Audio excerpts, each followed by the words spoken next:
दिल्ली देहरादून, हमें चाहिए भू कानून, सुन लो दिल्ली देहरादून, हमें चाहिए भू कानून, एक ही जज्बा एक जुनून, एक ही जज्बा एक जुनून, भू कानून, मातृशक्ति जिंदाबाद, राष्ट्रवादी रीजनल पार्टी जिंदाबाद। सुलोचना जी, कल भी भू कानून को लेकर के एक बड़ी रैली ऋषिकेश में की गई है। आज फिर दीनदयाल उपाध्याय पार्क में आप लोग बैठे हुए हैं और सरकार से क्या क्या उम्मीदें हैं, क्योंकि सरकार तो कहीं ना कहीं इस पूरे मामले पर अभी तक कोई स्टेप नजर नहीं आ रहा है। जी बिल्कुल, हम लोग आज से नहीं, ये मांग तो हमारी काफी सालों से ही है और इस मांग को सिर्फ हम उत्तराखंड में भीख मांगते हुए नजर आ रहे हैं यहाँ की जनता। और ये ऐसी मांग थी कि जो हमारे जब हमने प्रदेश की एक मांग की थी तो ये तब की हमारी मांग थी, ये आज तक पूरी नहीं हुई। जो मांग हमारी भू कानून मूल निवास की थी उसके बदले हमें यूसीसी दिया गया, जिसकी हमें जरूरत ही नहीं थी यूसीसी की। और हमें भू कानून से हमें मतलब धोखा देके और यूसीसी हमारे सामने रख दिया गया।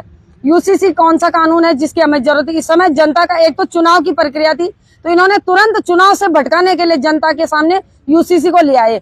यूसीसी और जब जो कि हमारी मांग भू कानून की थी, जब तक हमारे प्रदेश में भू कानून की हमारी मांग पूरी नहीं होगी तो हमें और कोई भी कानून नहीं चाहिए, चाहे यूसीसी लाए चाहे और भी कानून लाए। यूसीसी हमारे बच्चों के लिए बहुत घातक है। और जो हमारी मांग है मेन भू कानून की, वैसे तो भू कानून हमारी जमीन, जल जंगल जमीन तो सब खत्म हो चुकी है, लेकिन जो भी बचा है इस प्रदेश में उसके लिए हमारी मांग है। सरकार को निवेदन करना चाहेंगे कि आप जनता का ध्यान मत भटकाइए, यूसीसी में मत लाए। और जो हरिद्वार जैसी घटनाओं पे आपने, ये घटनाएं आपके माध्यम से हो रही हैं, क्योंकि जनता का ध्यान भटकाने के लिए आप कहीं तलवार चला रहे हो, कहीं गोली चला रहे हो। मुद्दे पे रहते हैं, एक बार बताइए तो भू कानून को लेकर के अभी तक जागरूकता जितनी, मतलब लोग भी उस तरह से शायद घरों से निकल करके नहीं आ रहे हैं जी, उतना समर्थन क्या मिल पा रहा है आपको? लोग अब जरूर जानेंगे। देखो इस बार सारी जनता को, उत्तराखंड की जनता को पता लगा है, जनता ने खुद इस चुनाव में ये भू कानून जब सरकार लागू कर देती तो शायद निर्दलियों की जीत नहीं होती। इस बार हाथ में हम लेने की कोशिश करते हैं। कानून में क्या बदलाव चाह रहे हैं आप, किस तरह का संशोधन चाह रहे हैं? भू कानून में है ही क्या? भू कानून जो पहले माननीय खंडूड़ी जी ने किया था उसको खत्म त्रिवेंद्र रावत जी ने 2016 में कर दिया था और मई 6 तारीख को इन्होंने खत्म ही कर दिया कि इसकी अनलिमिटेड, उसकी सीमा ही खत्म कर दी कि कितना भी ले लो, यहाँ पे सबके लिए बराबर है। हमारी एक ही मांग है, एक सशक्त भू कानून हमें ऐसा चाहिए जिसमें फिक्स, जितने हमारे मतलब फिक्स लोग 250 वर्ग से ऊपर यहाँ पे कोई जमीन न खरीद पाए। उत्तराखंडी जो कि यहाँ के जिनकी जन्मजात उत्तराखंडी हैं उनके लिए होना चाहिए सशक्त मजबूत भू कानून। बाहर के लोग यहाँ पे आके किस चीज के लिए जमीन ले रहे हैं और फिर किस माध्यम से उसको बेच रहे हैं, तो ये बहुत गलत हो रहा है। तो हमारी मांग ये है कि एक सशक्त भू कानून, जो जिस चीज के लिए जो जमीन ली गई है कम से कम उसी पे तो काम करो। इसमें जो वर्तमान सरकार है इन्होंने भूमि पूजन तक कर दिया था, उसके बाद उसी में अपने लोगों के द्वारा अपने लोगों को ही उसमें प्लाटिंग कर दी गई। तो ये ऐसा कानून मतलब किसके लिए कानून नहीं ला रहे? इनका मेन मकसद यही है कि कानून भू कानून की इसलिए पैरवी नहीं कर रहे हैं कि इनको पता है कि हम ही इसके मेन मगरमच्छ हम ही हैं। यदि हमने भू कानून लिया तो हम तो कहाँ बच पाए, फिर हमारे पास बचा क्या है?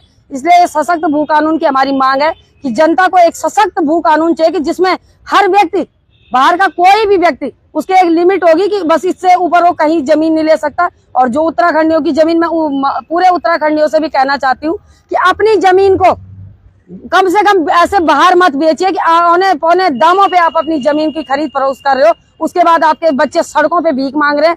जो हमारे पूर्वजों ने यहाँ पे हमारे लिए संजोया था वो भी हमारे पास नहीं है। तो हमारी सशक्त भू कानून ऐसी मांग होनी चाहिए हिमाचल की तरह की, जो उसमें फिक्स, मतलब बाहर का लोग आए नहीं यहाँ पे, ऐसे ले ही नहीं सकते। एक फिक्स लिमिट है उसकी कि 250 वर्ग है तो उतना ही होना चाहिए। सुलोचना जी, क्या आपको लग रहा है कि उत्तराखंड की जो जनता है, जितने लोग हैं, वो समझ पा रहे हैं कि अगर भू कानून आएगा तो हमारे कौन से अधिकार सुरक्षित हो पाएंगे? कुछ लोग क्यों नहीं समझ रहे हैं, जनता की मांग तो है ही, क्योंकि इसपे मूल निवास भू कानून को लेके बहुत सारी रैलियां हमारे प्रदेश में हो चुकी हैं। काफी जनता समझ चुकी है कि हमें इसका नुकसान है और क्या हमें फायदा है। तो जनता समझ रही है, लेकिन समझ तब रही है कि जब बहुत कुछ बर्बाद हो गया है और जनता अभी भी जितना हमारे पास बचा हुआ है वो अभी भी हमें मिल जाए और उसके लिए एक पैरवी हो जाए, तो कम से कम हमारा नहीं, हमारे आने वाली पीढ़ी के लिए कुछ तो बचेगा।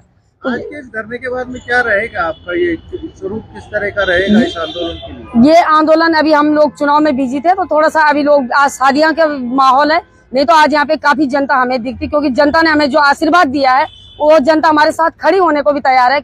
तो हम ये है कि ये आज हमारी एक पहल आगाज है फिर से चुनाव के बाद, और अब इसकी मांग को हम बहुत बड़ी तीव्र गति से सरकार से मांग है कि तुरंत इस पे आप भटकाओ मत जनता को यूसीसी के लिए, आप इस पे काम करो जो हमारी मांग है। यदि इस पे सरकार पैरवी नहीं करती, आज हम ज्ञापन भी देने वाले हैं, और यदि इस पे संज्ञान नहीं लेते तो इसके बाद हमारा बहुत बड़ा आंदोलन हम लोग करेंगे, पूरे प्रदेश स्तर पे करेंगे।